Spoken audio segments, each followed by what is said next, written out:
membarui harapan, menebar kasih, meneguhkan iman. Kamis 11 Juni 2026. Renungan hari ini diambil dari Hosea 6 ayat 6. Sebab aku menyukai kasih setia dan bukan korban sembelihan, dan menyukai pengenalan akan Allah lebih daripada korban-korban bakaran. Dengan tema Tuhan menyukai kasih setia. Pew Research Center, sebuah lembaga penelitian terkemuka di dunia, merilis sebuah hasil penelitiannya tentang praktik spiritual di seluruh dunia.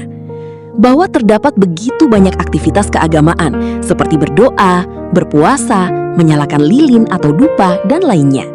Hal ini dikarenakan di suatu negara terdapat beberapa kelompok keagamaan. Dari hasil penelitian mereka, didapati bahwa Indonesia menempati peringkat pertama dari 35 negara yang disurvei, di mana hampir seluruh populasi orang dewasanya berdoa setiap hari.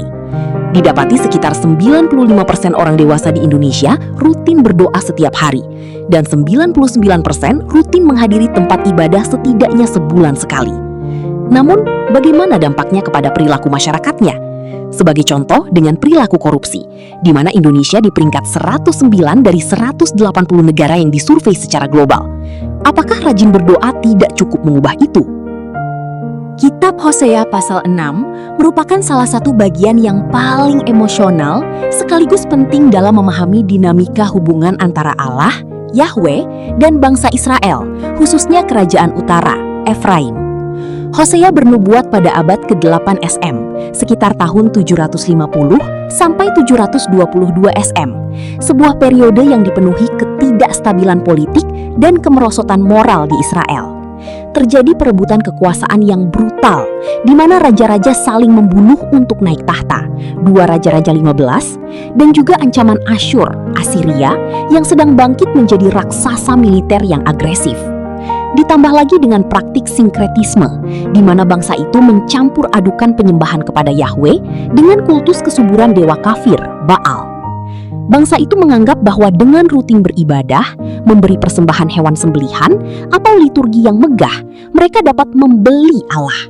Padahal, hati mereka menjauh dari Tuhan, dan hidup mereka penuh dengan ketidakadilan serta penindasan.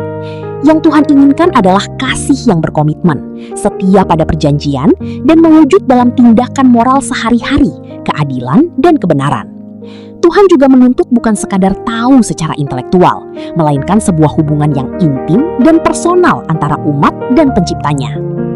Sahabatku, maka semua ritual dan doa yang rajin itu di tengah bangsa ini tidak akan dapat merubah budaya korupsi jika tidak diikuti dengan tindakan kasih dan penegalan akan kehendak Tuhan dalam hidup orang percaya. Mari kita berdoa. Ya Tuhan, mampukan kami untuk tidak hanya rajin berdoa, tetapi juga lebih rajin lagi untuk hidup dalam kasih dan kesetiaan kepada Engkau. Amin.